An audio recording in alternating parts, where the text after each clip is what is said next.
질문서부터 시작하겠습니다.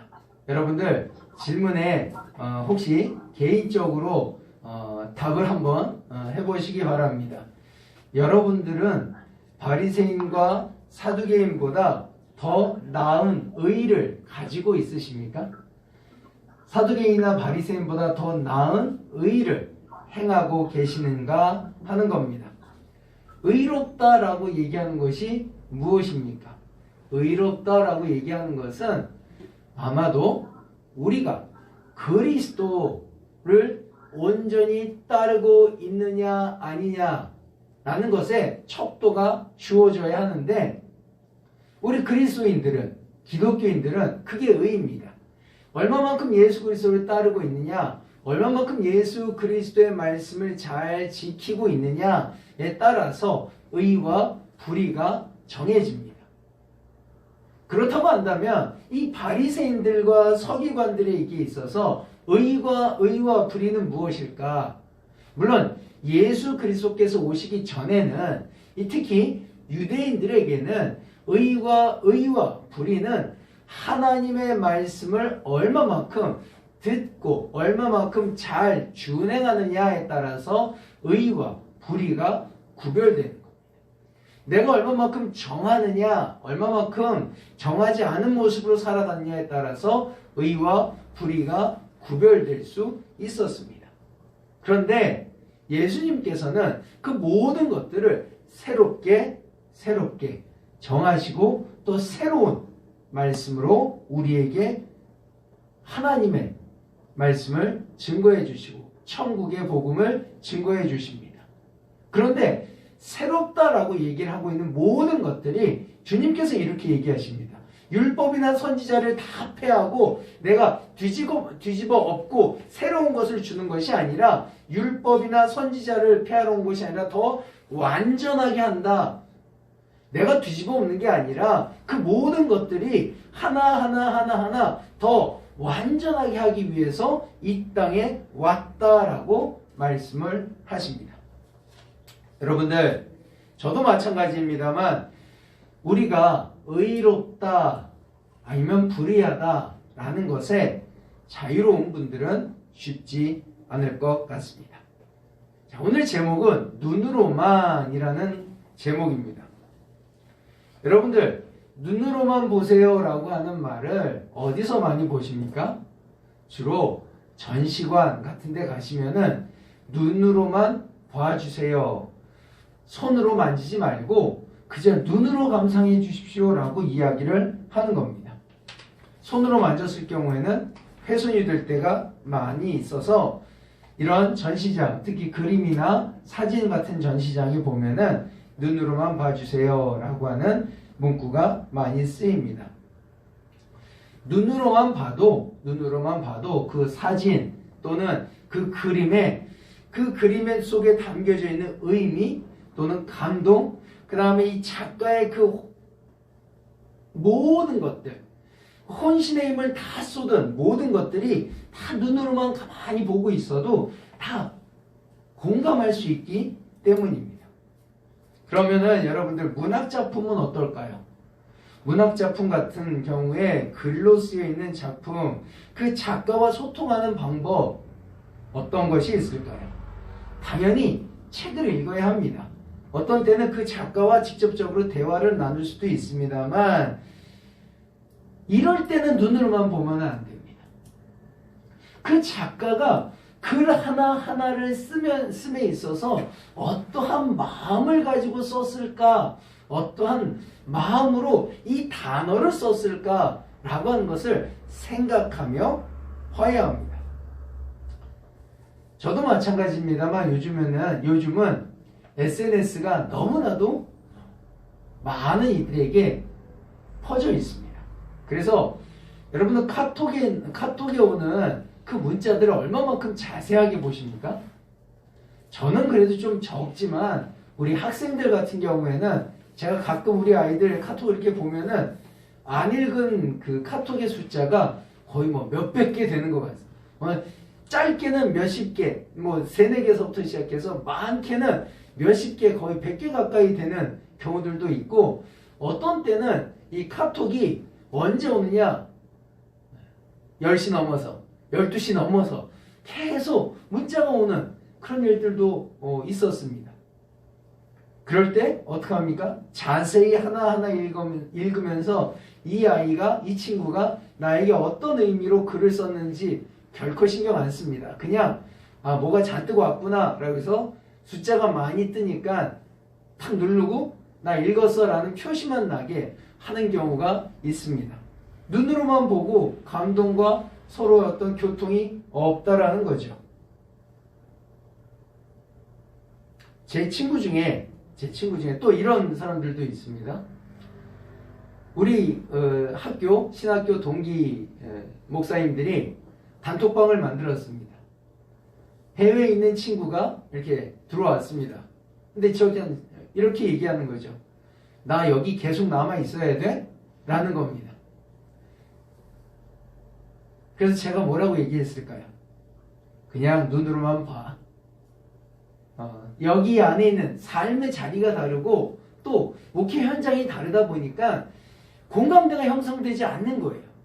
그러니까 이 친구가 하는 말이 나 정말 여기 그냥 남아 있어도 돼? 내가 친구들이 우리 목사님들이 모인다고 해서 갈 수도 없고 또 이 목사님들에게 무슨 일이 있어도 내가 뭔가를 해줄 수도 없는 상황에 내가 여기 괜히 남아 있어야 돼? 내가 이 무리에 함께 있어야 돼? 그래서 제가 하는 말이 그냥 눈으로만 봐. 전혀 공감은 아니지만 그냥 있어라 라고 얘기를 하는 겁니다. 여러분들 제가 왜 이런 말씀을 드릴까요? 우리가 혹시 말씀을 읽으면서도 이와 같이 우리가 혹시 하나의 공동체로 있으면서도 이와 같이 하나의 단톡방에 있으면서도 이와 같은 모습이 아닐까라는 겁니다.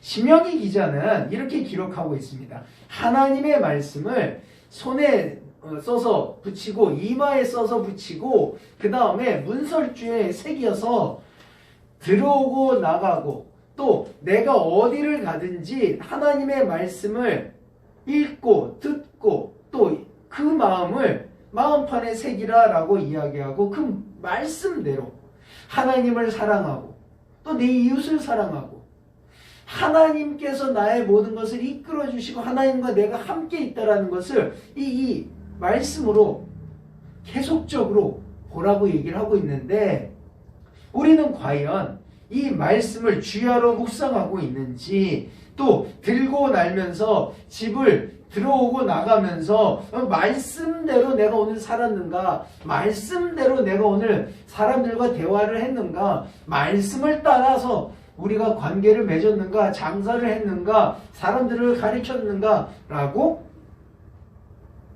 생각하는가라는 거죠. 단순히 그저 눈으로만 지나가는 그런 것으로 끝나지 않는 하루하루가 아닌가 생각합니다. 눈으로가 아니라 성경은 마음으로 행동으로 옮길 수 있는 것으로 보고 새기는 것이 바로 말씀입니다. 잠언 3장 3절을 우리 한번 찾아보겠습니다. 구약의 말씀입니다. 시편 다음에 잠언이 있는데요. 잠언 3장 3절의 말씀입니다.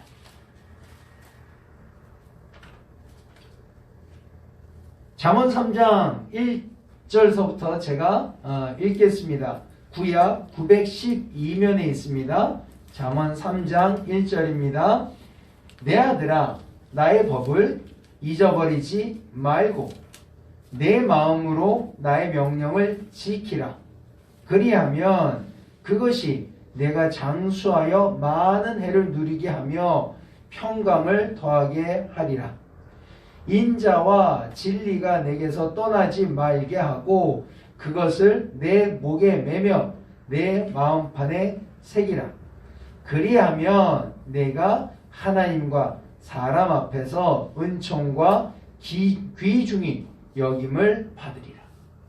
잠언 기자는 하나님의 말씀을 잊어버리지도 말고 이 구약이 또는 성경이 이렇게 글로 쓰여지기 전에는 다 구전으로 전해졌습니다. 글로 쓰여진 이후에는 이 말씀을 보고 이것이 하나님의 말씀이다라고 들고 읽고 마음판에 새기는 것이 이 잠언 기자가 하는 말입니다. 그러면 이 말씀에서 떠나지 않으면 하나님이 귀중히 여겨주시고 그 하나님의 말씀을 마음판에 새기는 사람, 그리고 그 마음판에 새기면서 행동하는 사람은 하나님뿐만 아니라 모든 사람들로부터 귀중히 여긴다라고 잠언 기자는 기록하고 있습니다. 자, 잠언 7장 3절도 마찬가지로 이야기하고 있는데요. 이것을 내 손가락에 매며 이것을 내 마음판에 새기라. 자, 보면요. 7장 1절입니다. 잠언 7장 1절. 구약 917면에 있습니다. 내 아들아 내 말을 지키며 내 계명을 간직하라. 이 계명을 지켜 살며 내 법을 내 눈동자처럼 지키라. 이것을 내 손가락에 매며 이것을 내 마음판에 새기라. 손이 움직일 때마다 그 율법이, 계명이 보인다는 거죠. 아, 내가 뭔가를 할 때, 아, 이건 하나님께서, 아, 이것은 하나님께서 원하시는 거야. 아, 원하지 않는 거야. 아, 이것은 하나님의 말씀이 아니야. 라고 하면 우리들이 끊임없이 눈으로만 보는 것이 아니라 마음에 새기고 그 마음에 새긴 대로 행한다라고 이야기를 하는 겁니다. 다시 한번 질문을 합니다. 여러분들, 우리는 바리새인들과 사두개인들의 의보다 나은 의를 가지고 있습니까? 바꿔 얘기하면 사두개인이나 바리새인들이 행했던 그러한 모습보다 더 온전하게 말씀을 지키고 마음판에 새기고 그 말씀으로 행하고 있는가, 아니면 그저 눈으로만 보고 있는가라고 얘기하는 겁니다. 결코 눈으로만 봐서 안 되는 겁니다. 왜 주님께서 그렇게 말씀하셨을까? 왜 바리새인들과 사두개인보다 더 나은 의를 가지고 있어야 된다라고 말씀하셨을까? 우리 한번 보겠습니다. 자, 우리 다시 한번 본문으로 돌아갑니다. 마태복음 5장입니다. 자, 마태복음 5장에 보면은 주님께서 산상수훈으로 우리에게 여러 가지 복에 대한 말씀도 하시지만 율법에 있어서도 재해석을 해주시는 말씀이 있습니다. 21절 옛사람에게 말한 바 살인하지 말라 누구든지 살인하면 재판을 받게 되리라 하였다는 것을 너희가 들었으나. 자, 이때는, 이 시대는 많은 사람들이 글을 읽지 못합니다. 글을 읽을 수 있는 사람은 전 국민의 1%도 안 됩니다. 어쩌면은 전 국민의 몇 사람만 글을 읽을 수 있었습니다. 그래서 글 읽는 사람이 말씀을 읽어주고 듣는다고 얘기를 하는 거죠. 우리는 지금 모든 이들이 다, 대한민국은 거의 모든 이들이 다 글을 읽고 쓸 수 있습니다. 자, 그런데 그들에게 하시는 말씀이 옛사람은 살인하지 말라 하는 것을 너희가 들었으나, 우리식으로 얘기하면은 너희들은 우리의 말씀에, 그리스도의 말씀에, 하나님의 계명에 살인하지 말라 누구든지 살인하면 심판을 받게 되리라 하였다는 것을 너희가 읽고 들었으나 라고 바꿔 얘기할 수 있습니다. 그러나 예수님께서 뭐라고 얘기하십니까? 형제를, 우리 22절, 나는 너희에게 이르노니 형제에게 노하는 자마다 심판을 받게 되고, 한 줄 끊습니다. 형제에게 노하는 자, 화를 내는 자, 형제에게 다른 많은 일들을 하는 사람들에게 하나님께서 화를 내신다라고 얘기하는 겁니다. 살인하지 않아도 형제의 마음을 아프게 하면은 그에게 하나님의 진노가 있을 것이다 라고 얘기하고 있습니다. 또 형제를 대하여 라가라 하는 자는 공회에 잡혀가게 되고, 라가라고 하는 말은 히브리 말로서 바보라는 뜻입니다. 우린 너무나도 많은 순간순간 형제들에게 아이 저 바보, 아이 저 멍충이 라고 얘기를 합니다. 아이 저거밖에 못해? 라고 이야기를 합니다. 그러면은 공회에 잡혀간다는 겁니다. 즉 심판을 받을 심판에 우리 재판에 넘겨진다라고 이야기를 하는 겁니다. 바리새인들은 말씀을 잘 따랐습니다. 어떻게? 눈으로만. 이 말씀이 이렇게 적혀져 있으니까 난 이대로만 하면 돼. 하나님께서 원하시는 거는 이 말씀을 잘 따르는 거야. 즉 나는 살인만 안 하면 돼. 나는 다른 사람을 화내게 하는 것이 아니라, 다른 사람의 마음을 아프게 하는 것이 아니라, 다른 사람을 하나님으로부터 멀어지게 하는 그 모든 것들을 신경 안 써. 그는 내 감정에 대한 문제야. 그렇지만 나는 살인하지 않았어. 라고 얘기를 한다는 거죠. 주님께서 그렇지 않는다는 겁니다. 너가 너의 삶 가운데서 네가 하나님의 말씀을 가지고 하나님의 의를 가지고 사는 사람이라고 한다면 네 형제에게 화를 내지 말아야 돼. 아니, 화를 내는 그 시초가, 화가 발생하는 그 원인이 최소한대로 너는 되지 말아야 된다라고 얘기를 하는 겁니다. 너의 입의 말을 조심해라 라고 얘기하는 겁니다. 너의 감정을 다스리라 라고 얘기를 하는 겁니다. 바리새인과 사두개인들은 예배 안 드리면 안 된다고 그랬습니다. 안식일을 옳게 지켜야 된다라고 얘기하면서 거의 천여 개가 가까이 되는 율법들을 만들었습니다. 그리고 그것들을 다 지켰습니다. 지켜야 된다고 생각했습니다. 못 지키는 사람은 다 하나님을 못 믿는다라고, 아니 하나님 앞에서 거역하는 사람이라고 얘기를 했습니다. 그런데 주님께서 뭐라고 말씀하십니까?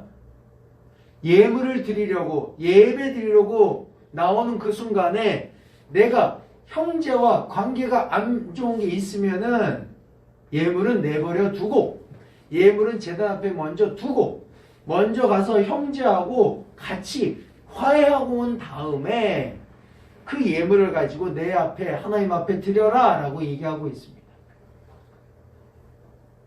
예배 드리는 거 굉장히 중요합니다. 그렇지만 하나님의 형상을 입은 하나님의 백성을 아프게 하는 것, 그것도 굉장히 나쁜 일이니 그거를 회복하는 것이 곧 하나님과의 회복과 동일하다라고 주님께서는 그 연결성을 우리에게 말씀해 주고 계십니다.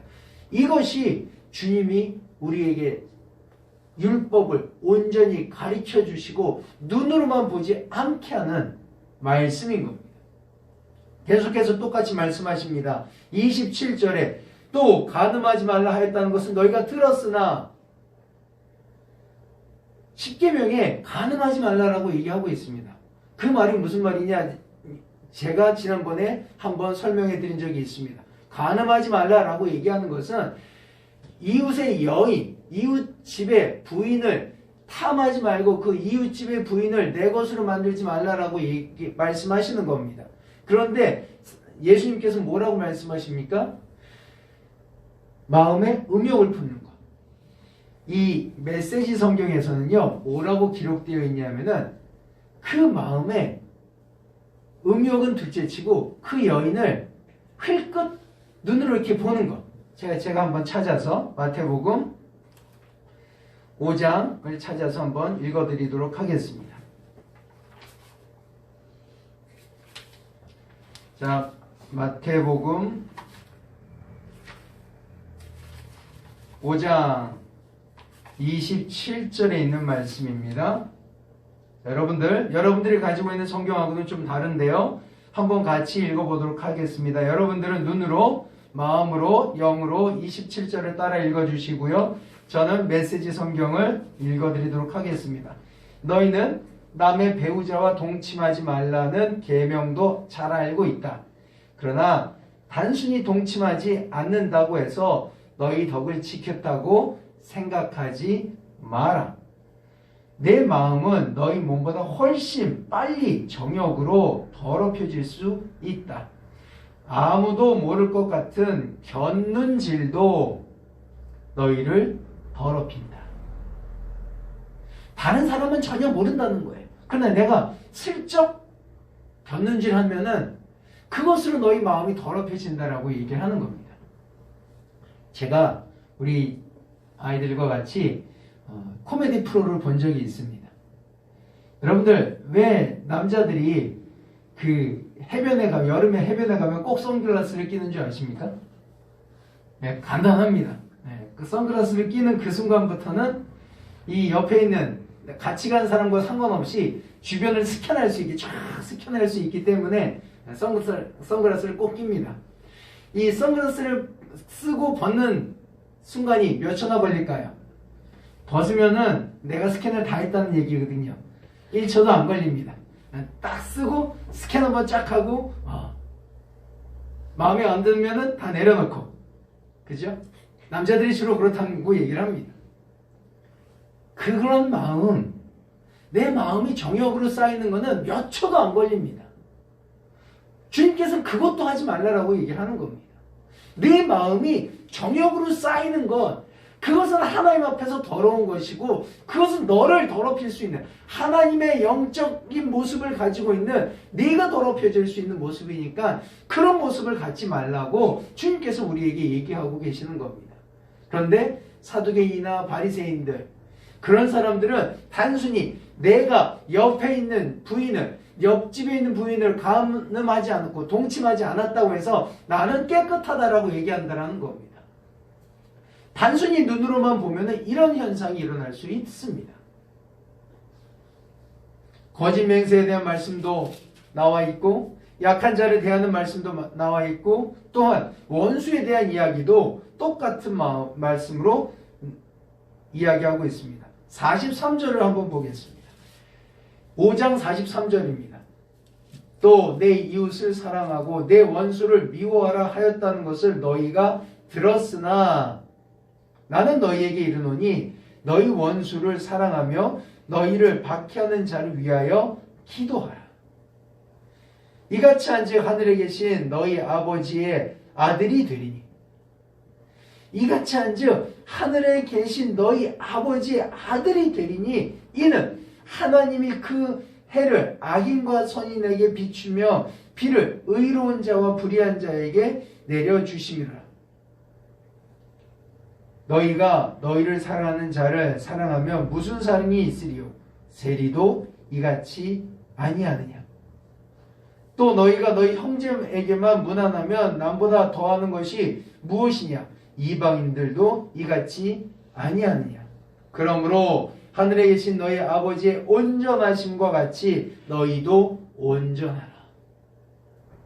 우리가 진정 바리새인이나 사두개인들보다 더 나은 의를 가지고 진리를 가지고 있다면 이와 같이 온전하심으로 하나님의 아들이 되어야 된다는 겁니다. 여러분들이 그리스도를 믿고 그리스도의 삶을 살아가고 그리스도를 통해서 세상에 하나님의 빛을, 그리스도의 빛을 드러낸다면 우리는 빛을 증거하는, 드러내는 사람들이지만 하나님의 아들로서 그 일을 감당할 수 있다라는 것을 기억하시기 바랍니다. 우리에게 있어서의 문제는 무엇입니까? 우리에게 있어서의 내가 의롭지 못한 모습이 무엇입니까? 말씀을 눈으로만 봐서 그렇습니다.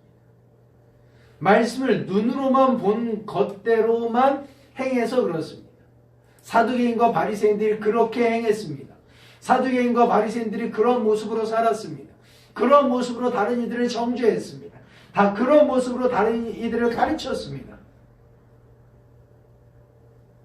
우리가 사두개인이나 바리새인보다 나으려면은 주님께서 말씀하신 대로 주님의 말씀을 따라 관계를 회복하고 사람들을 대할 뿐만 아니라 그저 그대로 이 말씀이 어떤 의미로 나에게 다가오고 지금 이 순간에 어떤 의미로 사람들과 소통해야 하고 이 의미를 가지고 사랑하라는 그 의미를 가지고 맹세하지 말라는 걸 가지고 간음하지 말라는 걸 가지고 노하지 말라는 걸 가지고 어떻게 내 주변에 있는 사람들과 이 말씀을 드러내야 할까를 우리는 고민하면서 주님 앞에 무릎을 꿇어야 된다는 얘기를 하는 겁니다. 저는 어제 이 말씀을 준비하면서 자칫 잘못하면 굉장히 위험한 발언을 할 수 있겠다라는 생각을 가졌습니다. 여러분들, 주일 성수 왜 해야 할까요? 주일 성수가 무슨 날입니까? 예수 그리스도께서 부활하신 날입니다. 그럼 이 날을 위해서 우리가 어떻게 살아가야 할까요? 이 날이 일주일에, 허락하신 일주일의 시작이라고 우리 그리스도인들은 기억하고 또 믿고 나아가고 있습니다. 이 날을 어떻게 보내야 하고 어떻게 준비해야 합니까? 그저 단순히 이곳에서, 그저 단순히 주일 성수라는 것이 그저 내가 섬기는 교회 문 앞에 안에 들어가서 내가 몇십 년 동안 앉아있던 그 자리를 내가 앉아야만이 주일 성수일까 하는 겁니다. 고민이 생깁니다. 목회자로서 어떻게 하여야 우리 성도님들이 눈으로만 보지 않고 말씀을 눈으로만 보지 않고 마음으로 영으로 보고 그 말씀으로 우리가 그리스도의 의를 드러내며 그리스도의 빛을 드러낼까 아주 심각하게 고민을 많이 했습니다. 어떤 면에서는 여러분들도 이런 고민을 할 수 있을 겁니다. 아니, 어쩌면 그런 고민은 이 시대, 코로나 이후의 시대에 그건 목회자나 신학자의 몫이지 내 몫이 아니라고 얘기하실 수도 있을 겁니다.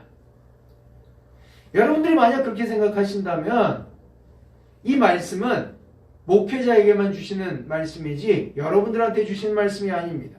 보십시오.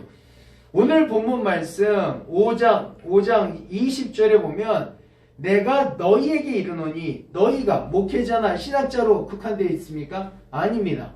이 당시 이 말씀을 들었던 모든 무리들입니다. 지금 이 시간에는 이 말씀을 읽고 듣고 깨닫는 모든 그리스도인입니다. 우리들이 바리새인들이나 사두개인들처럼 종교주의자에서 벗어나지 않는다고 한다면 우리는 결코 천국에서 낮은 자로 살아갈 수밖에 없다라는 겁니다. 아니, 천국에 들어가지도 못하는 자가 될 수밖에 없다라는 겁니다. 왜? 주님의 말씀을 따르고 지키지 않았기 때문에. 엄청난 저주입니다, 우리에게는. 나는 예수님을 평생 믿었습니다. 나는 예수님을 평생 따르고 나의 모든 것을 다 내려놓고 내 재산을 다 드렸습니다. 그런데 천국에 들어가지 못한다고 한다면 그러면 우리는 어떻게 해야 할까요? 단 한 가지, 눈으로만 보지 말고 마음으로 보고 삶으로 보고 주님의 영으로 봐야 한다는 거예요. 주님의 영으로 이 말씀을 봐야 한다는 겁니다. 주님의 영으로 주님께서 허락하신 그 마음으로 주님께서 허락하신 나의 삶의 자리에서 이 말씀을 봐야 한다는 겁니다. 그리고 고민해야 합니다. 어떻게 해야 할까? 어떻게 해야 이 말씀을 내가 살아낼까? 어떻게 해야 내가 이 말씀을 온전히 살아낼까? 여러분, 우리가 그렇게 고민하면서 기도하며 살아가기를 소망합니다. 고민하면서 주님 앞에 아뢰는 우리가 되기를 바랍니다. 그저 눈으로만 보지 말고 주님 앞에 무릎 꿇고 기도하며 함께 말씀으로 의롭게 되는, 함께 주님의 의를 드러내는, 빛을 드러내는 선한 목적의 모든 성도님들 되시길 주님의 이름으로 축원합니다.